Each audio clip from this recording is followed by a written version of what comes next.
morning, Mont Blanc. Even though it's evening here now, it is 5 o'clock on the nose, local time here in Chamonix, France. It is UTMB day, Saturday, September 2nd at this point. Everything is blurring together, and I'm here with an amazing panel again to celebrate one of the most memorable races that at least I can remember, and I have some great knowledgeable co-hosts to help add some perspective to this year's race. But first, a cheers. Yeah. We have a sparkling rosé for the crowd here. Cheers. Cheers, everybody. 1, 2, Jim and Zach.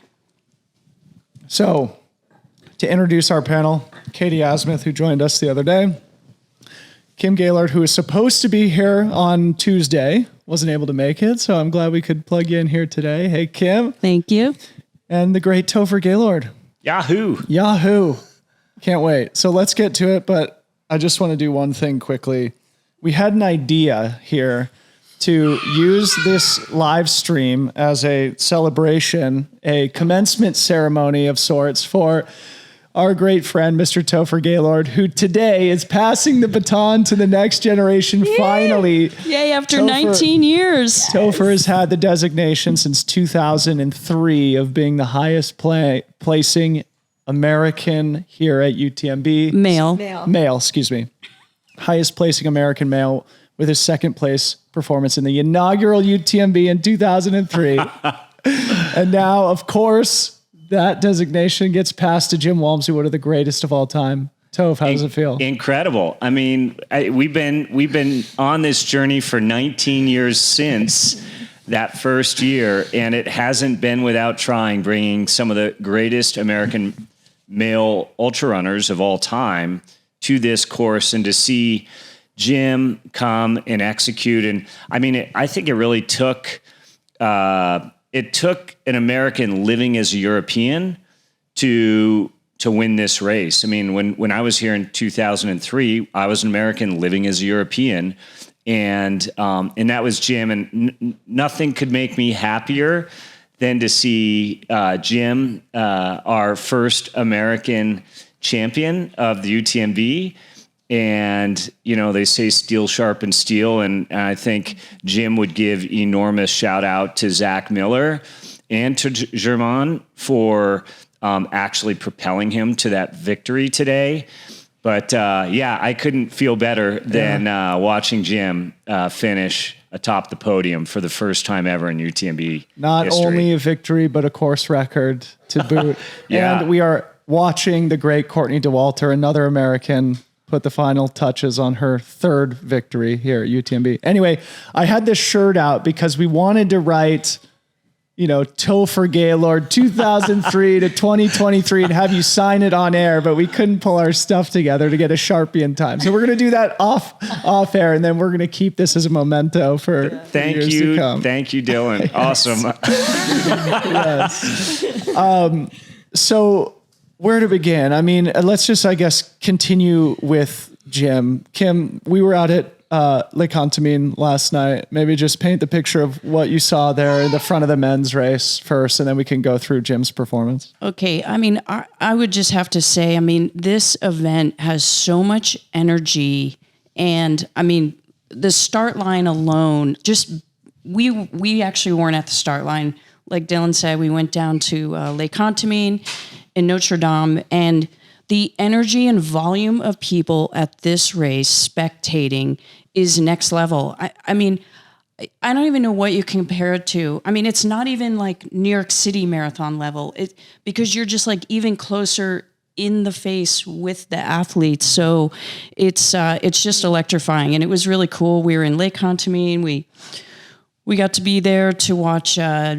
We saw Jim come in, and you always think like, because we're always happy to be there to like see the athletes come in. And I'm always like, do you think even Jim saw us or remembered seeing us? Like it's always interesting, like of what the athletes, of what their energy feel is, or if they're just like in the zone focus, because it is electrifying. Yeah. And it's pretty powerful. Yeah. And I mean, you got this alpenglow of the Mont Blanc, just, in this vibe, in this small little town of Lake Contamine. And then all of a sudden the runners start coming in, and it's still just an absolute total frenzy. I mean, there's cowbells, there's kids, there's infants, there's 90-year-old people on the side of the street. We were next to a guy who brought his chainsaw, took the chainsaw off, and he was just full blast just chainsawing blasting the for everyone motor that came by. And it was just the vibe is just electric in those first three towns of Les Ouches and Saint-Gervais and where we were in Lake Contamine. It was awesome. Yeah. And then we went up to Notre Dame de la Gorge. My first time experiencing that electric energy up there. Well, and also after you leave Lake Contamine, before you go up to Notre Dame, the old stone steep Roman road is where Hoka does the famous light laser tunnel, which, I mean, it's like being at, amusement park it's just wild. So after we sent the leaders up out of Notre Dame de la Gorge up to the Col de Bonhomme, that is a symbolic moment in the race because they're going off into the night. They don't have crew support until all the way at Courmayeur. And I remember upon getting back here to Chamonix before catching a few Z's last night, the pack of Jim and Tom and Zach seemed to separate from the rest of the men's field. And that remained the case throughout the night. Who wants to sort of talk about how things evolved from there? Because eventually sort of Tom fell off the pace and then Zach put in a charge to break the elastic on Jim. Yeah, well, I think it's also important to know, the weather was stellar perfect this year. So I think that's also important. There wasn't a lot of mucking around with, bad weather gear and all that. But it was a perfect night. Mm-hmm. Yeah, the film footage, it always goes dark at night. So then you essentially are prognosticating off of splits all night long, basically from La Baume, which is just after, shortly after Notre Dame, and all through the night until really you maybe get some eyes on runners in Courmayeur. And there was like a 3-pack of Tom and Zach and Jim. And then there was a little 2-pack, right, with Germain, and I forget who else was nested in. It was Germain. like Mathieu and Thibaut Garivier and some other French athletes. They had a little chase pack. And so I think I heard, I don't know, Katie or if anyone else heard, Tom, I think sort of like his guts weren't working exactly right. And which makes sense because he's such a consistent runner. And normally when you see a runner fall off sort of at that stage, normally it's either guts or a mechanical. Mm-hmm. And, I saw him at Courmayeur. Whew, he did not look good. You were at Courmayeur last night. I was at Courmayeur last night. I've been up all night, guys, so I might not make sense. Wow. So forgive me. So I'm walk exhausted. us through that. All right, so just to catch us up to Courmayeur, what I remember happening is that Jim and Zach and Tom were separated by only about a minute through Lac Combal. Then you have the climb up to the Arête de Montfabre, a part of the course we all know very well before you end up dropping down into Courmayeur. So they were only separated by a couple of minutes at Courmayeur.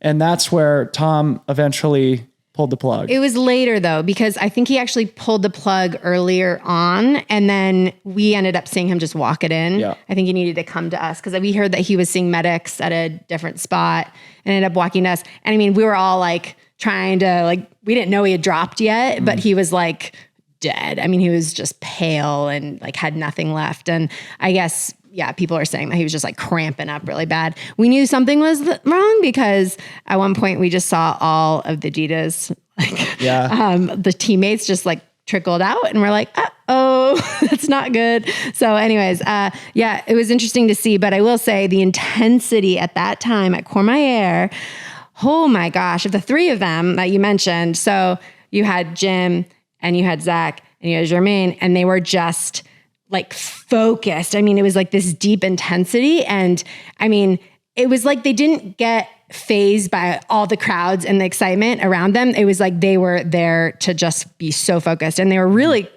in and out. I think at that aid station, actually, Zach grabbed a banana and chugged some water and just took off. Yeah. And Jim took a little bit of time, but then caught up to him. And anyways, it was really exciting because they were so close together. And then And then Zach put that push on Jim. And so I don't know if we want to talk about that, but at that point, I was crewing for Leah Yingling. So we had some time, but we wanted to see the front runners for the men. And we were nervous because we were thinking about what happened last year and how Jim was so fired up. Everybody was thinking we're the all same just like, thing. oh no, he's going to fade, But then again, Zach Miller can fade too. So we didn't know what was going to happen. It was an exciting day. So just to catch things up and then to fast forward to when things really got dramatic. Jim came through Bertone in the lead with Zach only a couple minutes behind. But then at Bonatti, the next aid station, only a few miles down the trail, Zach was in the lead with Jim a few minutes behind. And then that lead continued to grow all the way to Champex between Zach in the lead, Jim in second place. And then dramatically in the live stream, we see Germain Granger, the great French athlete who ended up finishing third, catch Jim in that Enchanted Forest section on the climb up to Champex, which Jim in his post-race interview said really woke him up. Were you guys watching? Yeah. So, I mean, it was amazing to hear Jim's comments at the finish line. They asked Jim, how do you feel? And he's like, I feel terrible. First words after finishing. First words after the first American male ever finish in front of a record crowd. And then he went through it and he basically said, hey, I felt terrible, especially on the balcony, which is that section between Bertone and Bonatti on the Italian side. And he's like, I was just trying to hang on to Zach, And then he said, Germain, when Germain made that push to pass him, and there was unbelievable coverage we had there.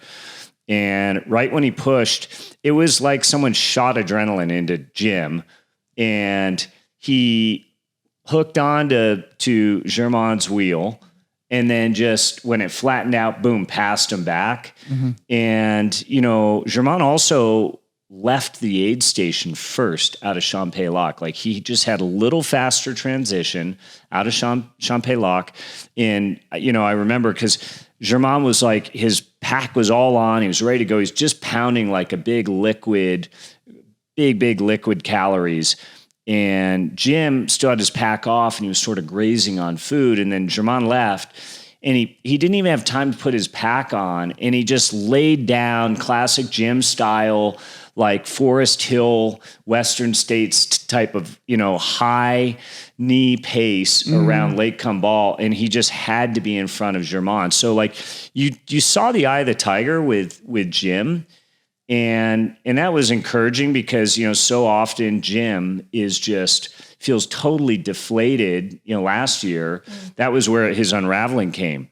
But then there was some voiceover also with Zach at, because remember, Zach left Champex first. Yep. Yeah, about almost 11 minutes ahead. Yeah, 11 minutes ahead.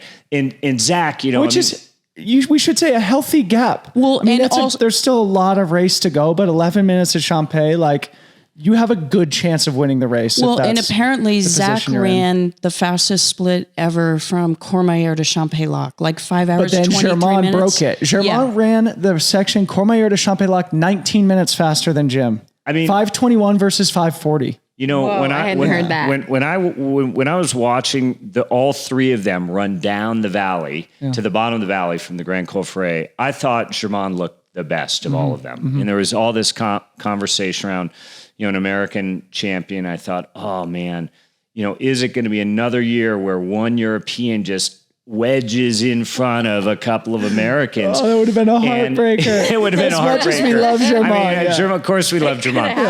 But it was, and then when he passed Jim, I thought, man, because, Zach was just attacking the climb up to. He still really Lake looked Combal. great coming up to Champex. Zach looked in control and strong.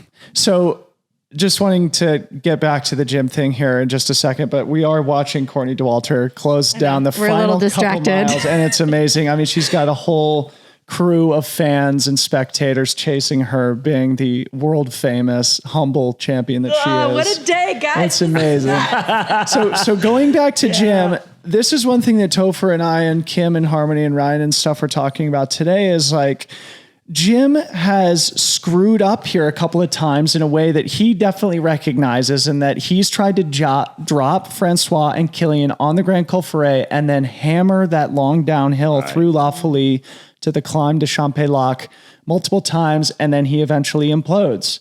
And this year, coming to Champex-Lac in second, and then leaving quickly and making up tons of time on the ensuing climb, my thought was, he's finally figured it out. He knew that he wanted to wait until Champex-Lac to finally hit the gas.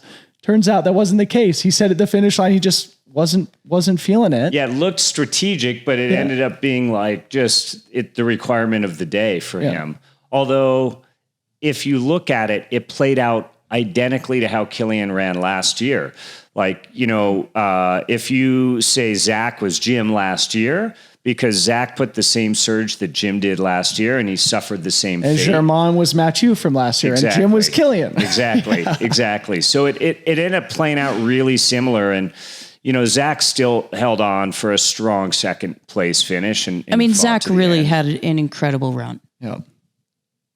So just to go a little bit deeper, I just took a couple of the splits. So it was 11 minutes between Zach and Jim at Champex-Lac. Then Jim absolutely laced that ensuing climb up over the Bovine. At La Giette, it was only 1 minute. So he made up 10 minutes on that climb and then had a 5-minute gap in Trient. So basically Jim made up 16 minutes between Champex-Lac and Trient. Ridiculous. What did he eat in Champex-Lac? That's what I want to know. Exactly. What was he grazing on? Well, it looked like chips, so I don't know. Chips. And they also, interesting point is, Zach, who came in first to Champex-Lac, he changed his shoes, and also Jim changed his shoes in Champex-Lac. So it leads me to an inelegant thing that I forgot to do at the beginning of our show, which is thank our sponsors. So thank you to Hoka for their sponsorship of Good Morning Mont Blanc and all of our coverage here this week, and for sponsoring the great Jim Walmsley and shepherding him to victory and giving him the shoes to change into. So a very great place to put an organic gratitude for Hoka for making this possible. So. Probably the two of the coolest moments, I think, that just exemplify the sport is one, as Zach was running down to the bottom of that descent off of the Grand Col Ferret, Francois Dehaene is sitting there right at the base of the climb, and he gives Zach the biggest high five. And then, Walmsley comes in, and he gives Jim a massive high five. And both of them, some really important words of encouragement. And then at Vallorcine, Francois was Jim's crew chief inside that aid station. Goosebumps situation. So cool. Yeah. So cool. Go down It's in just, history. three of the fiercest competitors in just that sense of like absolute total competitivenh, but shared sort of camaraderie. They're neighbors now. Respect is what I think. Respect, exactly. And I just think it embodied everything that makes this sport so awesome. Beautiful. Kim, anything you want to add to that? Well, I wanted to make sure we talk about the insane frenzy that gathered at the Col de Fourcroy this year. Yeah, okay. It looked like the Tour de France, and it was a social media plug it was like going to be this Courtney cheer place, but of course they cheer everyone. And it was an insane amount of people, flags, horns, just people yelling, screaming. And hopefully people got a chance to see the coverage of that. It was super cool. remarkable. That was always like our sneaky little spot that we could go to. That's going to be a tradition from now on. I'm sure that's going to be a madhouse. It was really cool vibe. Bringing it back to this Francois thing and at Vallorcine, I went back and watched the replay of that aid station transition multiple times, and it's so cool. And you can hear Francois say to Jim, hey, don't take any risks. Zach is exploded. Germain is exploded. This is yours today. And then about 15 minutes later, we all saw Jim down the trail, and that was one of the greatest moments of my history in the sport. You're right. I mean, it was amazing. And sort of see Jim making history right there. And, we were on the trail just before the Col de Monte, which is sort of that symbolic point where, like you've got the race, you're coming into this final Chamonix Valley, and there's still a brutal amount of course left. I think that's the other thing. But you could feel that Jim was, he was starting to taste it maybe there. He was still pretty focused, but and he was still moving really well. Yeah. We could tell at that point that he had it in the bag after we screamed up there in our rental vehicle and parked completely illegally and then had to shout at the person who tried to tell us not to park. Gendarme. I said, write me a ticket. We have to see Jim. And we were lucky to be able to witness that history, at least in that slightly remote section of the course. So then he goes up and over the final climb. He reaches the finish line here in Chamonix, 19 hours, 37 minutes, I think it was, breaking Kilian Jornet's course record from last year by 12 minutes. He now puts himself in this elite fraternity of runners that have won the UTMB, the biggest, most important race in the world, something that's eluded him. 5 starts, moved all the way here to France for 2 years, 3-time Western States champion, has achieved so much in his career, and he still went full dedication and finally got it done. It's storybook stuff, isn't it? It really is amazing. It's really cool. And I do think like his total commitment to immerse himself and live as a European and I don't know whether he would say this, clearly there's, Katie, you mentioned respect, friendship with Francois. I'm sure there's some mentorship and just a level of bonding. He even said also in his post-race interview, he had to learn how to climb these mountains differently and hike and climb. And that takes time, just the humidity is different here. The trail, the trail surface is different here. And then just the climbs are steeper in both up and down. And Zach said the same thing. Like if someone asked Zach, like, what did you do differently? And he's like, I just trained vert. I didn't care about miles. I just trained vert. It was like as much up and down as I could possibly do and as much steep as I could possibly do. I was going to say that I think it's pretty incredible what he has shown to all of us about his humility, to be able to put his pride aside, his ego aside, and to say, I don't understand these mountains, teach me, right? Yep. And like, I think that kind of giving himself over to the mountain culture is just a really like beautiful way of living in this sport. And it's really inspiring. And I think, he's shown obviously the versatility that he has, but also that it took a lot of commitment. Yes. And 5 tries it took. And moving to Europe. Yeah. With his partner and just that mentorship with so many people. Anyway, I just have utmost respect for that and how public he was about that. Like, I want to learn. And I think that's a lesson that he can teach all of us. Yeah. Thanks for saying that, Katie. I wanted to also mention too, on the subject of humility in the post-race interview, of course they ask him, so what does it mean to you to finally be the first American male to win this race? And he sort of shrugged and he said, the American women have done it.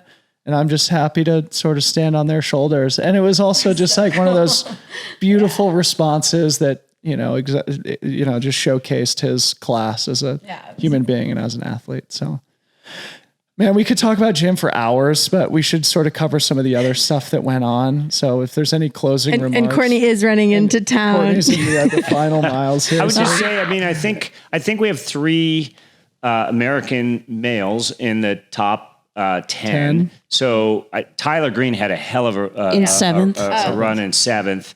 Zach's race, he raced signature Zach style, like all out, start to finish. He also finished in just under 20 hours, just buried himself to get in under 20 hours. And now we have, Courtney, female champion. It's going to be interesting when we do the final tally for, ultra running performance of the year, male and female. I certainly, the top of my list probably for Courtney will be the top of my list. Yeah. Not revealing my ballot already, but it's not a controversial stance. Yeah. It's probably her Western States, course record in gym here at UTMB. At least that is the male and female performance of the year so far. I think that's pretty obvious. Okay. I mean, for sure. I'm not revealing any ballot that any other ballot won't have, right? So I guess, we are watching Courtney finish right now. So maybe let's talk about her and then come back and talk about Zach and maybe some of the rest of the top 10. And for our listeners, our plan is to talk through as much as we can fit into a reasonable amount of time here. And then we'll be back tomorrow to do a fuller, deeper debrief on the women's top 10 as they make their way to the finish line this evening and into tonight. But Courtney, as you said, Toph, winning course record at Western States, one of the greatest performances in history, if not the greatest, breaking her own course record at Hard Rock. Now the three-peat or the sort of trifecta of world-class world championship 100-mile races in a single summer. She's not going to break her own course record here. In fact, she'll be almost an hour slower. But still, it's okay. Yeah. I mean, it's one of those things where you don't know what else to say anymore, it truly is. No superlative could describe the summer of Courtney Dauwalter. I mean, Dylan, Topher, and I can't remember. Were you at Hard Rock also? I mean, we were there at all three of those races. So it's I feel what she has done is just remarkable. I mean, each of those races alone is a super challenge. And she just has raised the bar so high. It is unbelievable. And I mean, granted, she suffers. She admits I go to the pain cave. But I mean, she's got a smile on her face and she's just such a great example in the sport. I love the gal. Yeah. Katie? You finished. Crying. You finished. It's been an emotional day, anyways, crewing for Leo is really special, but lots of tears all day and I'm exhausted. Right on. Watching her finish. And if you're watching us right now, I really hope that you first went and watched the men's finishes and watching Courtney finish right now. I mean, and the rest of the women, that will come after. It's just such a historic event. And yeah, it's pretty cool. It's happening right there. We can hear all the cheers. Look at her. She is amazing. We should say for the record that this has never happened. Somebody winning Western States Hard Rock and UTMB in the same summer. This will never happen again. By any male or female, just to be clear, right? No human. Right. I was thinking about something earlier. I've always sort of loosely followed professional tennis, and the last 20 years have been amazing with Roger Federer, Rafa Nadal, Novak Djokovic, Serena Williams. We've had Kilian, Francois, Jim, and Courtney. And it's just what an era of the sport to live through. And of course, Francois has sort of been on the shelf for a little bit. Kilian's been sort of inactive this season, but had a spectacular season last year. And now Jim, finally winning here, tying a bow on that American men can't figure it out storyline that will never be a conversation ever again. And now Courtney brings home the third victory. I mean, look at the people. It is just amazing. It's every single trail runner. Well, she deserves this celebration with all these people. And look at she brings a smile and a happiness and a joy that is just amazing. Don't fall. So 23, 29 and change here for Courtney as we watch her finish live while we record this podcast. And I think all of us are pretty emotional about it. I saw her at Champay Lock and she was hurting. I mean, she had her headphones on and she talks about this. When I'm in the pain cave, I throw my headphones on and I just she did not acknowledge any spectator, which is unlike Courtney. Yeah. And she was just beeline for straight ahead and just focus. I don't even know if she blinked. She was just listening to her headphones and doing her little very efficient Courtney shuffle. And that was a Champay Lock, right? So she had a long way to go in that pain cave. She was in the Hurt Locker deep and she got it done. Yep. So cool.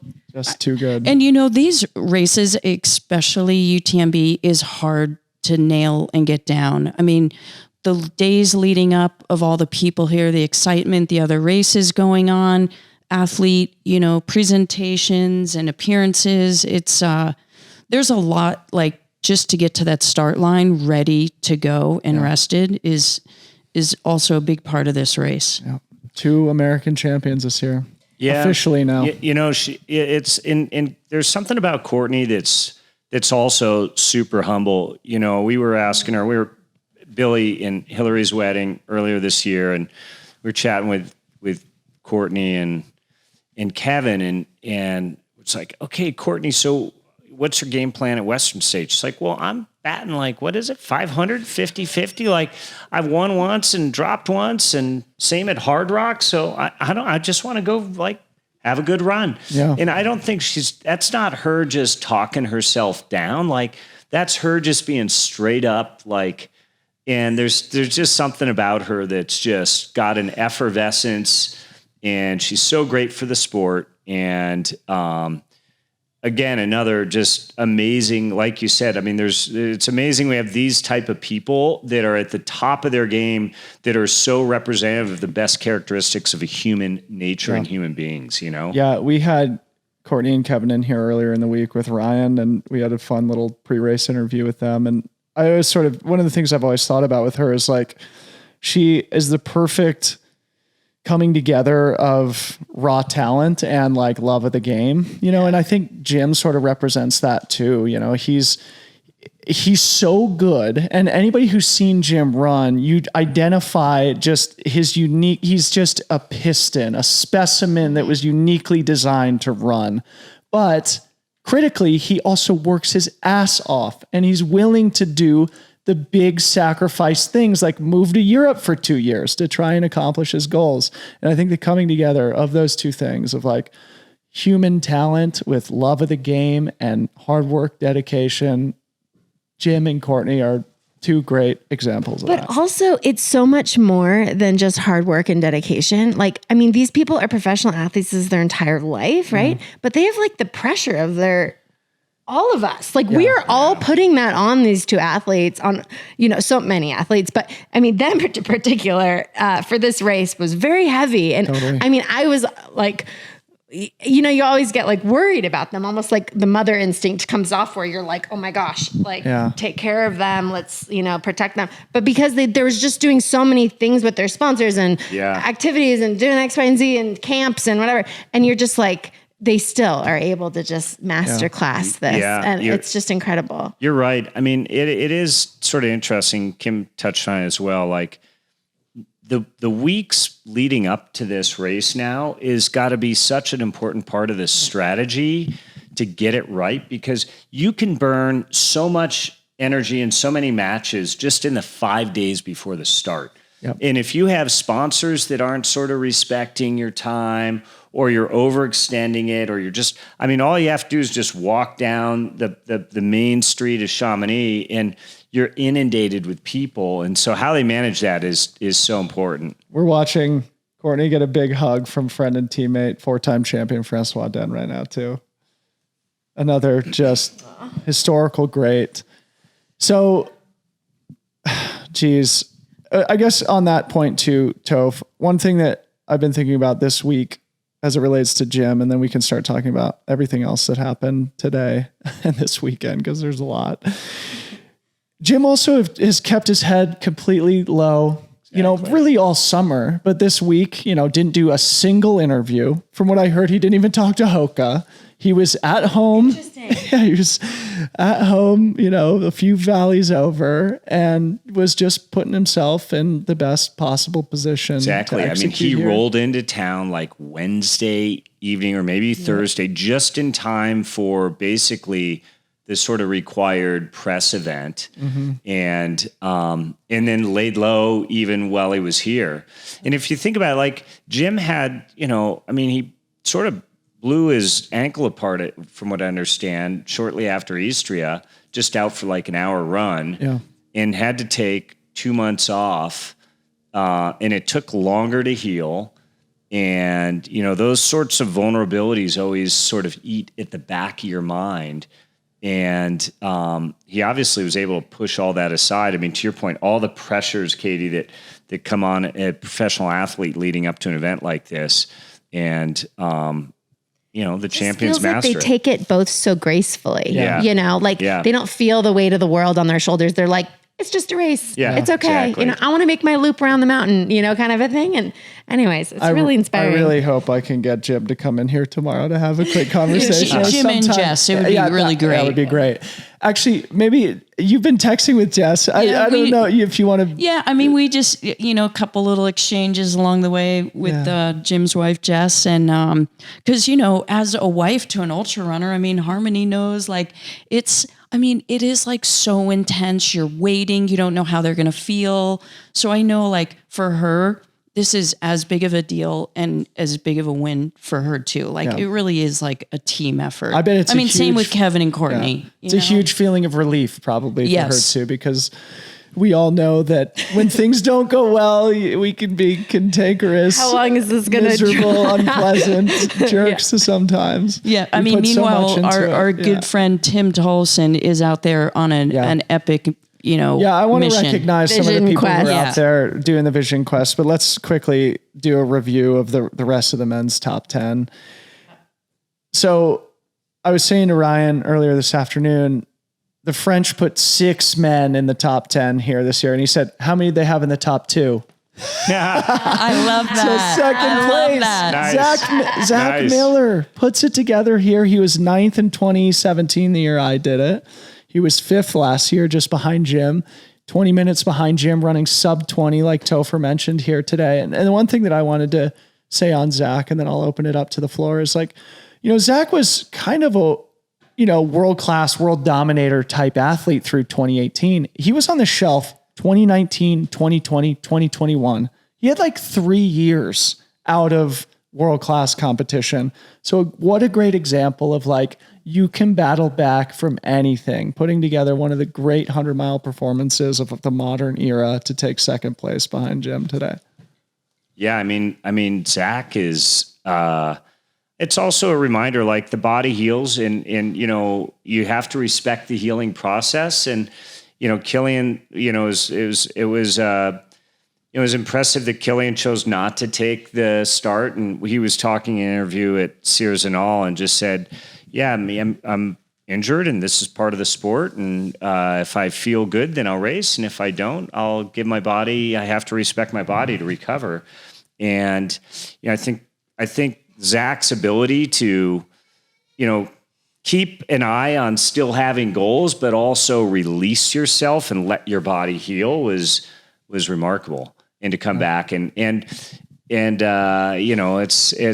incredible. I mean, Katie, you probably can experience and empathize with that. Deeply. I think for me, that journey, and obviously I can't speak for him, but it feels as if it's trust within himself. Like he is such a grinder and like a gritty person that he's like, I feel like he would like trust that he's like, I'm going to get to my goals no matter what it takes. Right. And it's like, nothing's going to get in my way. And I don't care who you are or what my goal, whatever. It's like, it's happening. And I just feel like he is so driven to his goal that like, I think it's that like deep trust within himself. And I think as an athlete, for me, I think that's part of the reason I feel personally I can be more positive when I'm injured, because I'm like, I'll be back. Mm-hmm. It's okay. I trust myself. Like I'm a lifelong runner, and I'm not here to, like, I'm not a visitor to the sport, and this is just a little temporary thing. Exactly. And I can, and I think that trust is something that he just really embodies. So. Well, and I think like Zach, he genuinely loves this sport. He does so much giving back. Yep. When he travels with the bus to events and giving out popsicles, making donuts. I mean, he is, not only a great runner in the sport, he's a great person in the sport. And that's what I love about Zach. He was literally pulled an all-nighter the night of Hard Rock out in the middle of nowhere in Cunningham and made 500 donuts for everyone who came. And he and his partner, Jess, just handed them out, made them all night, handed them out. And, he was, as he went through Lake Contamine, he dropped a little tissue out of his pack. I don't even know how he felt or saw or heard it, because it was right by this chainsaw guy. And he runs back, picks it up, and apparently he was picking up trash all along the race course, even in the last 10 miles of the race, like picking up wrappers. It's just, the guy has just awesome value. It's super cool. And he has a lot of family here from Pennsylvania. His high school cross-country coach is here. So, I mean, it's, of course, these races mean a lot, like, to your family and others that are here with you to experience it. I was going to say, so Rod Favard, who Mammoth local, so proud of you. Yes. So he battled, but I just wanted to say about Zach. Rod ended up coming in 17th after like a deep struggle trying to hang on to 10th for a while. And anyways, but he finished in 17th and didn't spiral. And I was so proud of him. And at that finish line, I got to see Rod cross that finish line, and guess who's there? Zach. His mentor at the North Face, Zach Miller. Oh, great. So that's his mentor. Big training block together. And it was cool. Like they had a moment. It was like, I have it on video. It was really cool. They're like chatting and he's like telling about his pack and what worked out. And they're like having these moments because he's mentored him. How cool after what Zach just did for him to come back for Rod and be at that finish line for him. Great example so cool. of just like the spirit of the sport. I was just going to say, absolute competitiveness. We're barely scratching the surface of the amazing stories. And it's like, in what other sport do you get this? Like this is just the greatest. I mean, go online tomorrow and look for Zach Miller in the shot of him crossing the finish line, and it will be his arms stretched out pointing at Jim Walmsley. And it's like every ultra running athlete, the greatest desire they have is to be on the biggest stage with the absolute best athletes in the world and test themselves against them and to have true competition. And I think that's Zach pointing at like, this is a human being that got the very best out of me, and I think I helped get the very best out of him. And that was recognition like at the finish line. So similar to like Rod and it's cool. But, I mean, Zach's had that, I feel like, time and time again in his career. And I feel like he really brings that out in his competitors too, right? Like I'm thinking Drew and Zach at Worlds this year, like how they battled it out like to the last second, right? And they both collapse at the finish line. And I mean, I feel like he's so fierce that he brings that on everybody that's around him. So really great point. Holy smokes, guys. Well, that's two athletes we've covered. We're really making great progress. Well, I feel like we should spend just a little bit of time on Germain, then maybe we could just kind of tick through the rest of the men's top 10 more quickly. But he put together just another fantastic race here, going from 9th to 5th. He had a blip last year getting COVID, DNFing in Courmayeur. Now moving up to a podium position here. He won the Mont Blanc 90K earlier in the summer. And of course, his partner, Katie Scheid, second at Western States, second at OCC. One thing that maybe I'll just, toss up to the group and you can add whatever you want. But when they were in here earlier in the week doing their pre-race interviews, they said that one of the big adjustments they made this year is they don't do the same races now. And it seems like it's had good results. They both had fantastic seasons and they've been there to support one another in their goals. I would say those two are emerging as the definition of their signature style is execution. Mm-hmm. I mean, both Katie and Germain, and I don't know Germain, only know him through learning about him with getting to know Katie. And the other thing they don't do is they don't train together. Yeah. Like they have but they're absolute professionals in how they train and how they prepare, and they're extremely thorough in how they prepare. And I think there's something in that recipe, but they are both just absolute pros at executing. Yeah, I mean, and they're a real team, like super supportive. And he's a great follow on Instagram, actually. Like just fun, great images, but yet like has fun with, joking around. So great follow. He finished third, just 10 minutes really off of Zach. And the reality is like, and Jim said it, Germain finished third. The reality is Germain was the spark that lit Jim. on that climb up to Champay Lac. I mean, Jim acknowledged it, and it's good he gave him credit there, because it really was that three pack that really pushed, and they were just ahead of that next 3 pack or 4 that were all finishing then 10 minutes behind. In 4th, 5th, and 6th and 7th. There's like 3. I think it was 3 French and we had Tyler wedged in between one of them, right? Yeah. So Germain finished in 20 hours, 10 minutes, a sick fast time that would win the race, probably 17 of the 20 years of UTMB. And Mathieu Blanchard, who is in 4th place, finished 45 minutes later. So that top 3 really pushed each other to 3 of the greatest UTMBs of all time. I think another thing too is with talking about Tyler. I mean, he's an example. He and Rachel, they came over here. They dedicated themselves to this event. She had a great OCC. He had a great UTMB. They came here. They trained. They have a new child.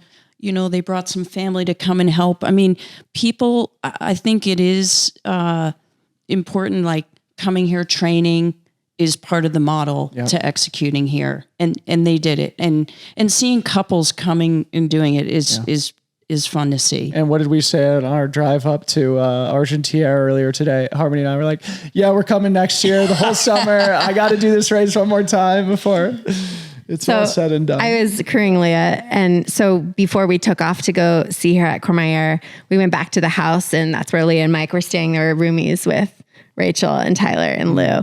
And of course, Tyler's parents were also staying there, so we had to be really quiet, and we kept making noises, and it was like this, we're like, oh God, and they're all so nice, and basically we're all like, let's all wake up, like we don't have time for sleep, let's get on with the day. We were just all so excited, but it was really fun being together, like we're all at Courmayeur together, Rachel and I are having a blast, like it's just like a community, feel in that way, but it was really, really cool to see how these 2 roommates that have been roommates all summer, well, for the last couple of weeks at least, have it's really cool. 7th place finish for Tyler. And soon to be hopefully 8th. I want to hear more about your night and day with Leah, but just to add my perspective on Tyler here, of course, he's been a good friend and sort of occasional training partner when we were living in Portland. His good friend, Jordan Carey, who's been his crew chief at all his big 100-mile races. As soon as Tyler finished, Jordan just texted me a shrug emoji.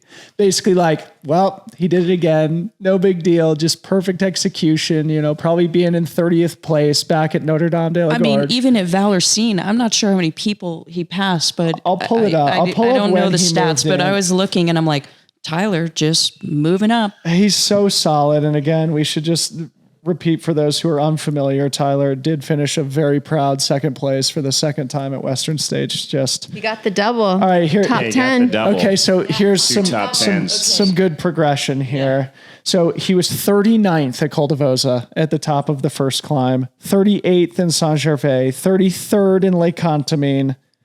Let's see. He started moving up. He was 17th in Courmayeur.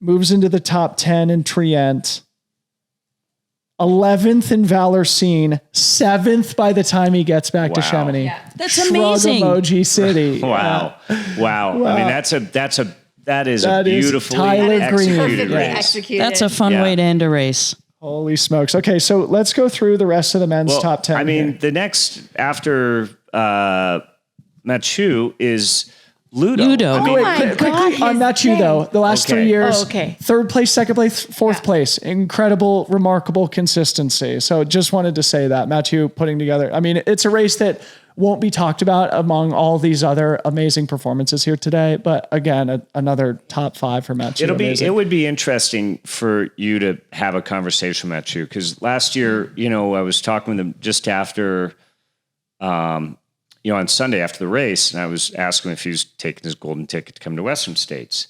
He's like, I finish just 15 minutes behind Killian. I think I have unfinished business here. So he did come to Western States, and he had a run there. It wasn't the run he wanted, I'm sure, but he had a solid 7th run. or 8th, I think. Yeah, he had a solid run. And it would be interesting to know, like, because he still ran that's a solid time as well. 20:45 is like an absolutely solid time. 20:54, just under 21 hours for a 4th place finish. Fantastic. Yeah. But it's a reminder, like, hey, those really special days are special because they're very, very rare. So true. And so, like, you think all you needed was 15 minutes more for the win. But the reality is, like, that day, that moment, I mean, that's why you got to celebrate the really special days, because you just don't know when you're going to have another one like that. The only thing you do know, unless you're Courtney or Francois or Killian or Jim or whatever, is that it's going to happen precious few times in your life. And so appreciating those moments is very important. So Ludo, who wants to go on the Ageless Wonder? He was like in the 50s. Like he was like all the way back. He was like 54th, 50. I mean, like, I mean, that's his style. The year he won the race, he was at champion. Like Col de Baume in like 70th, and he won the race. I mean, it's his style. All right, now I have Ludo up here. This is even more remarkable than Tyler. He was 49th at Col de Vosa. Tyler was 39th. Let's see. He 25th by the time he got to Courmayeur. Moves into the top 10 at the Grand Col Ferret. 5th at Trient. Unbelievable. Went as high as 4th and then finished 5th. Unbelievable. 50th to 5th for Ludovic Pomeray, 48 years old. 48 years old. So it's amazing. TDS champ, Diagonal des Fous champ. He gives me hope. And it's not and quite he over was, yet. I mean, another source of immense like inspiration, right? That this sport, it's got enormous longevity. And, you know, we saw him riding his bike all around town all week. I mean, he was at the Hoka party on Thursday night until like midnight. Yeah. So he sort of was like the opposite of monk mode that some of these Americans are in. And I sort of believe in that monk mode mentality the week of UTMB, but for him, it works. I mean, he's a fountain of youth somehow. So then 6th place is Thibaut Garivier, former CCC champion and a great French athlete who I think really highly of. I sort of view him as sort of the next Francois, just sort of like the humble, quiet assassin executor. He was 9th last year and what I think was a very hard finish for him. Of course, top 10 at UTMB is great. Somebody of his caliber, I think that was not representative of his potential. Taking a step up here, finishing 6th. I'm sure he still feels like he can do a lot better, but Thibaut Garivier was in 6th. Again, we've mentioned Tyler Green, then Hannes the Adonis Naumburger in 8th place in 21:20. Arthur Jouyou Bouillon, 9th place, 21:31. And Baptiste Chassagne, another Frenchman, 21:38. Again, 6 Frenchmen in the top 10. Any comments on the rest of those names that I just listed?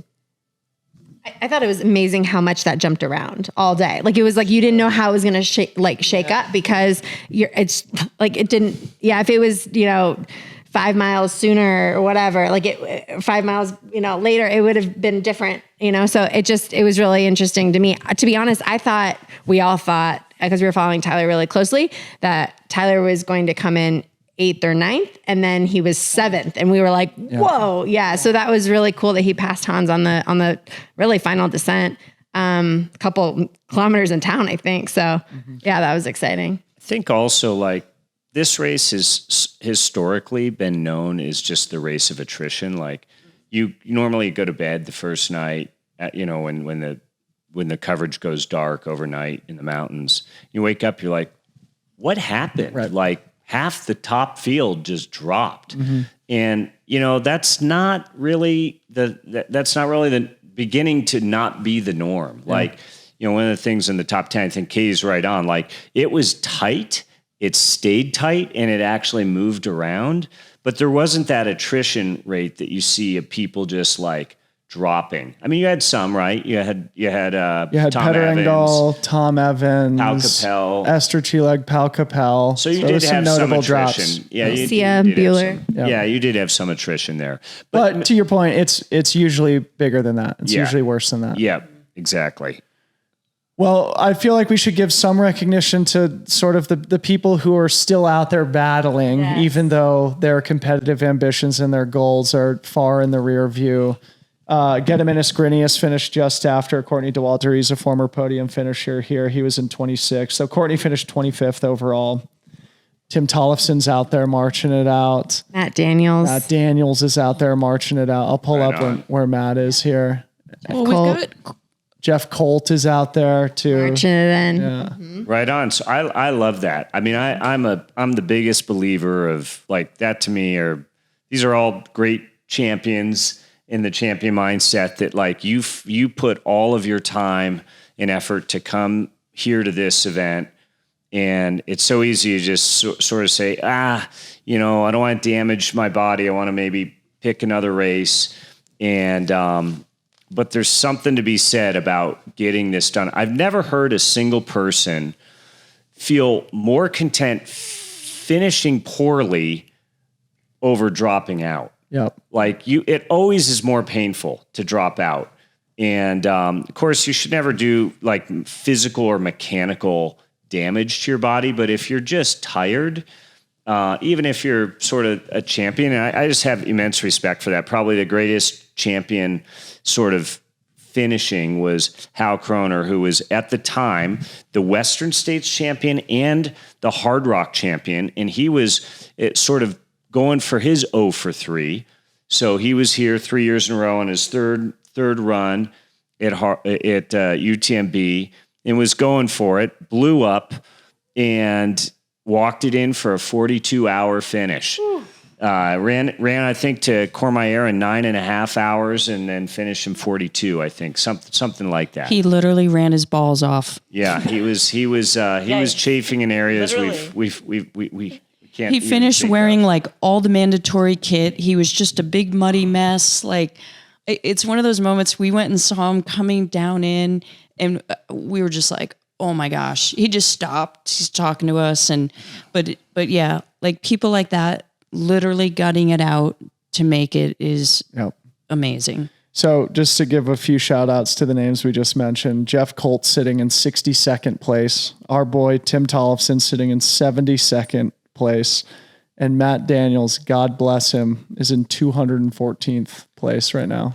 Like just to put that in context, those are actually still exceptional placings right now. So this isn't literally an implosion. This is just not even close to what they are capable of. But that's not an absolute self-destruction mode yet. That's and just they're going into. You need to find a reason to keep going. You're at right. That point. You're right. Yeah. And they're going to be going into a second night, meaning using a headlamp again, where these guys are probably not even used to using a headlamp. They're certainly not used to running 100 miles in more than 24 hours. And just to bring something full circle here, our co-host on the broadcast on Thursday, Mael Backhausen, is out there running. He may still be with Tim. Yeah, he's in 68th place, so they may be together in a small group. Wait, don't we have some other American women? We've got Leah. They're not over yet. So I don't. Can we talk? Yeah. So maybe I'll do just like a quick women's top 10 from like Valercine or wherever the last split was, and there's been a big change that just happened. Okay, so let me pull that up here. Hot takes. Really? I mean, if you've got it up, feel free to just launch into it. I mean, all right. So Courtney's in. It looks like Katharina has 17 minutes until the finish. Oh, what a day she has had. I'm going to cry thinking about it. German athlete who she honestly put some pressure on Courtney. I mean, if you want to say it, but it felt like that because it was like, oh, she's only 42 minutes back, and we were all like, oh my God, is she going to catch Courtney at one point? And then, Courtney had her, made a much bigger gap. But at one point we felt that. And really before that it was Blandine and we were like, oh, Blandine might catch her, but Blandine, it was her debut 100 miler. And, she went out hot and she did end up fading a little bit, but this just happened. It was Courtney and then Katharina and then Fuzhou, sorry. Our Chinese athlete who we've been following closely, she's been tight on third, but it looks like Blandine just passed her. Yep. So now Blandine's back in the podium. And then it looks like she's put on quite a gap on Fuzhou. So, and wow, what a race Fuzhou's had. Oh my gosh. And has looked so strong all day. And I will say, it was really interesting watching, I'm thinking, oh God, what aid station? I think it was Champ-Lac. It was Champ-Lac. Watching the men at Champ-Lac, the top men, they didn't look great. I mean, they were hurting already.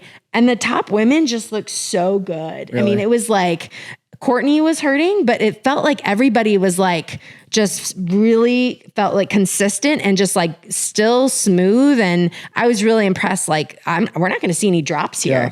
Yeah. So and actually it's been the same names in the top 10 really all day. Yeah. So maybe I'll just list through what we've got here and where the most recent updates are. Again, Courtney is finished. Katarina Harmuth, Blandine, Lee Hirondelle, and Fuzhou Zhang are all through La Flégère. They should finish in that order, second, third, and fourth, barring some catastrophe. Again, we're going to do a much deeper dive on the women's race tomorrow like we have for the men. Then Maite Mayora was in fifth, leaving Valersine, followed by Katarzyna Solinska from Poland, Elsa McDonald, Canadian, and then the American duo of Leah Yingling and Sabrina Stanley in eighth and ninth, and Lucy Bartholomew from Australia rounding out the top 10. Tell us about your experience with Leah. Yeah, I mean, it was such a cool experience watching Leah just what a crusher. So first, I mean, it's tough to crew here. I didn't realize that. As I'm sure it's very obvious, I'm a very noob here. This is my first time at Chamonix during UTMB week, but it's tough. I mean, to get to Courmayeur, to get to Contamine, just Mike went, Leah's husband, and then he came back and picked up my husband, Pete, and I, and then we went to Courmayeur together. And it was like, I have to take the tunnel over. It took a long time. You get to Courmayeur and you just have hours, but it's like so fun, so we're not sleeping. Yeah. And then we couldn't wait for the lead men to come in, and we were just having a blast. It was really fun. And we stayed there all the way through, hours. And then they had a great cafe open. We had pastries and coffee, and that was fun. And then we ended up going the long way to Champ-Lac. It took us over 2 hours to get to Champ-Lac because we heard that the tunnel was basically shut down. People were there for over 2.5 hours. So we're like, let's take the longer route. Much better. I actually highly recommend it. It was beautiful, stunning, right? And we were there just as the sun was rising, and beautiful little villages, and we had a great time. We get to Champ-Lac and we're just watching, everybody come through. It was a really great day. I mean, I could go on and on, but watching Leah crush and her intensity and watching her focus was really, really cool. When we got to Triant, I will say there was definitely a breakdown of Mike, Pete, and I, because Leah was digging real deep and Sabrina was right on her tail. And and I think that it was really inspiring for me because you knew how hard she was working.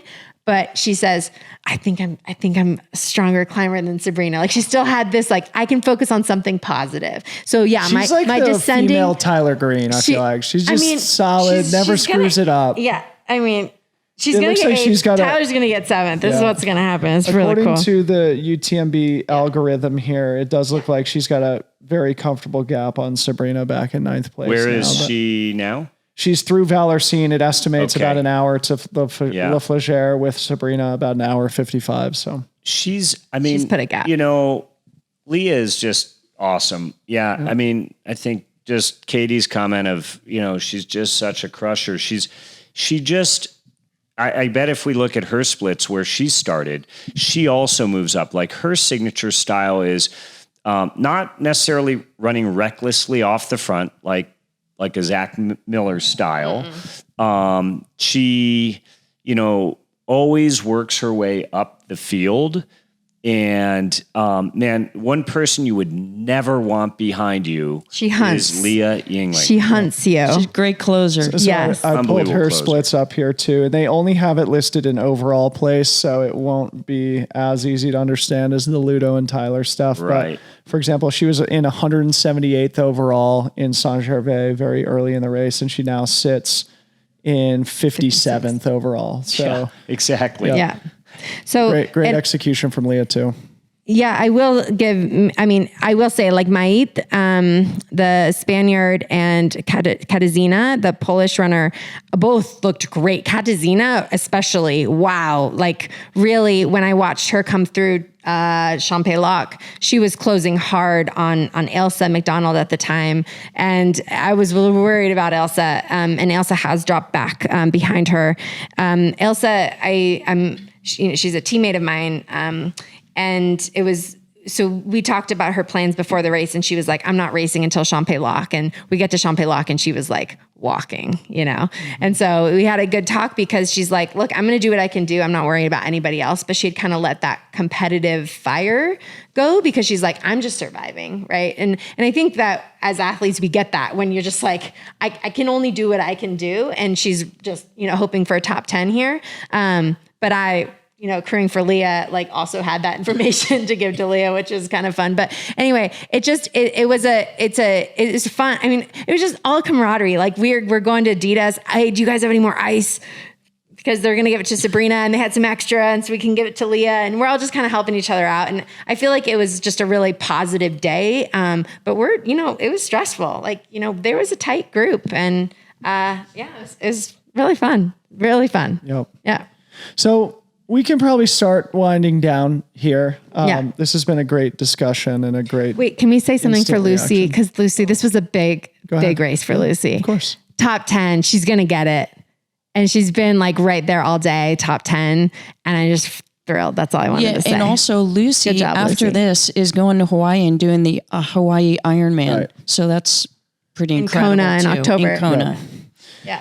So one other point I wanted to make that's relevant to CCC, not UTMB, before we wind down, and then I'll give you guys the floor for any closing remarks. But holy smokes, did the Americans and the North Americans show up at CCC also? And I mean, what an awesome year we've had as a, unabashedly biased sort of American-oriented trail running media company at Freetrail. I just want to give some big love to the big performances the Americans did at CCC yesterday. Of course, Helen Mino-Faulkner really puts an exclamation point on her season. She's definitely in Trail Runner of the Year contention right now, third place finish.